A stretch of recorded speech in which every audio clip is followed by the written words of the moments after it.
Hi, I'm Dustin Abbott, and I'm here today to give you my first look at the new Sigma 14 to 24mm F2.8. This is DG, meaning that it's for full frame, and it is DN, which is Sigma's designation that it is for mirrorless. In this case, this lens is designed specifically for Sony FE full frame mirrorless, and then also Leica L. And in this case, I'll be reviewing it on a Sony body, and actually I'm spending time on it, both the Sony a7R Mark III along with the new Sony a7R Mark IV.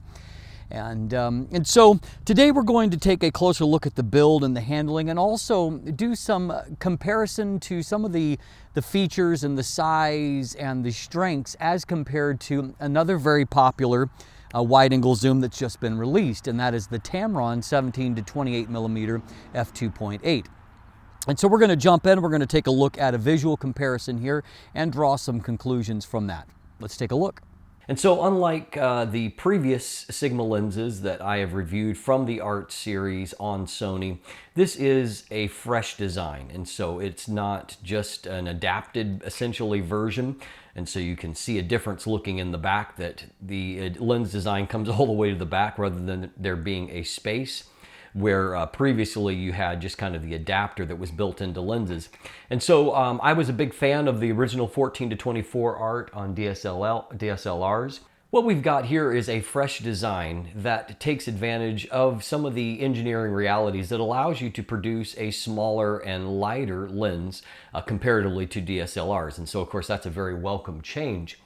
In this case, for example, the art lens on Canon, for example, comes in at 1,150 grams, or over 2.5 pounds, whereas this lens is 795 grams, or 28.04 ounces. And so it is considerably lighter, and also in terms of the overall size, it isn't hugely smaller than the other lens. It is a little bit smaller in its diameter. It's 3.35 inches versus 3.8 inches. So that's 85 millimeters versus 96.4 millimeters, so considerably smaller in diameter. Its overall length is not all that shorter, however.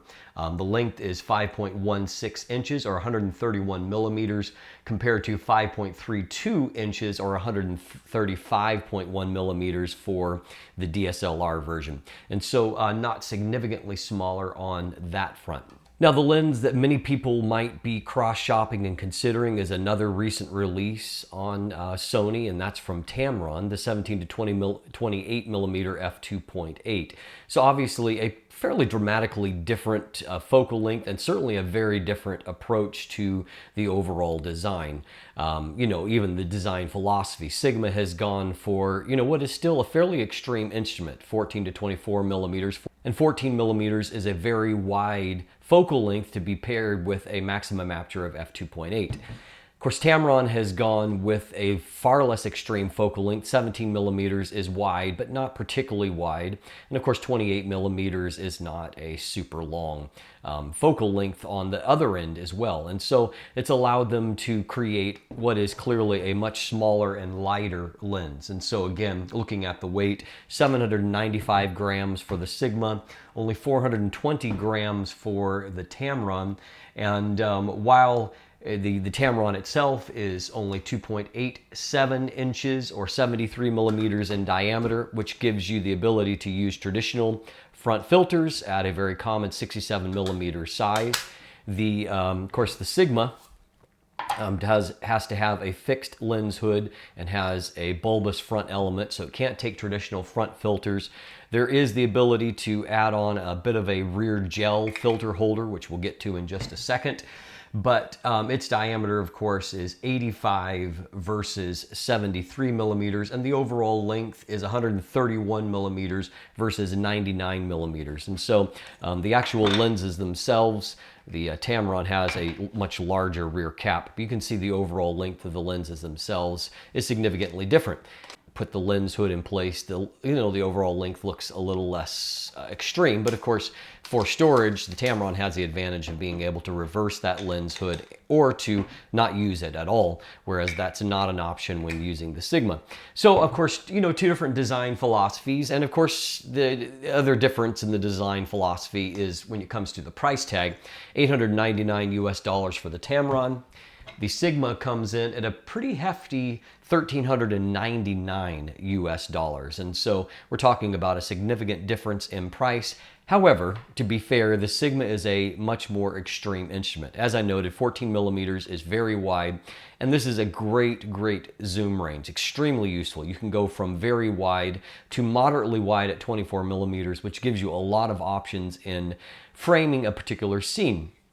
Now, the overall physical design here is somewhat reminiscent of the DSLR version in that you have a focus ring that's out in this portion, that's occupied by the fixed lens hood there, and you've got the zoom ring that is closer in here. You have a switch for autofocus, manual focus, which I'm always happy to see because to me this is the most logical way to control that, and it's more intuitive than trying to control it from within the camera. You also have what has not often been seen outside of Sony lenses, and that is an AFL button, which really is a button that can be programmed for a few different functions. You can control the function of that from within the camera, and so it just gives you another ability to customize and to use this for certain functionality. And so positives there.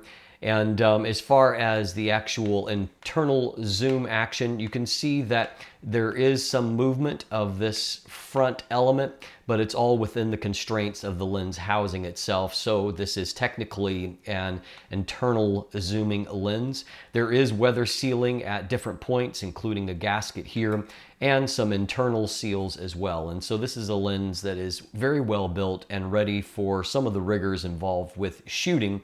The lens does come with a nice padded case, a good feature for Sigma. It also comes with this template to help you in cutting out a gel filter, and so that you can fit it into the holder. You can see that there is a little clip here that you can slide that under that will help to hold it in place. And so it doesn't strike me as necessarily an easy system to utilize, as far as fitting those filters down in, but at the very least it does give you an option for filtering the lens without reverting to a large aftermarket filter solution. All in all, this is a premium lens that has a very nice build and of course comes with a price tag to match.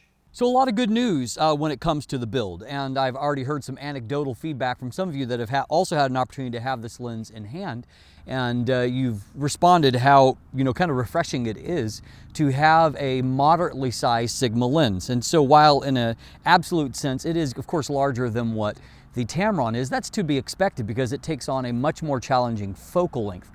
And so really a lot of positives here. It is reasonably sized. A lot of good things go into the build. There's thorough weather sealing as a part of the design. A lot of things that I can praise when it comes to the feature set and the handling. I like the approach that Sigma has taken with the build so far of these new DN lenses. Now, in our next episode, we're going to take it a step further and we're going to break down the image quality. And while I will draw some comparisons to the Tamron as a part of that, at the same time recognize that these cover two very different focal lengths. And so I'll primarily be looking at the attributes of the Sigma lens itself with some minor comparisons there. So stay tuned for that, and that will be coming to you probably next week. And so watch out for that. But in the meantime, you can take a look at my image gallery. I've had the opportunity to do some travel with this lens in hand. I've got a lot of great photos in a variety of settings, both city and then out in the woods, kind of doing my woodsy kind of thing. And so you might want to check that out in the image gallery. There's also buying links if you'd like to purchase one for yourself. And of course the typical links there to follow me on social media or to become a patron, to sign up for my newsletter. And of course, if you haven't already, please click that subscribe button right here on YouTube. Thanks for watching. Have a great day.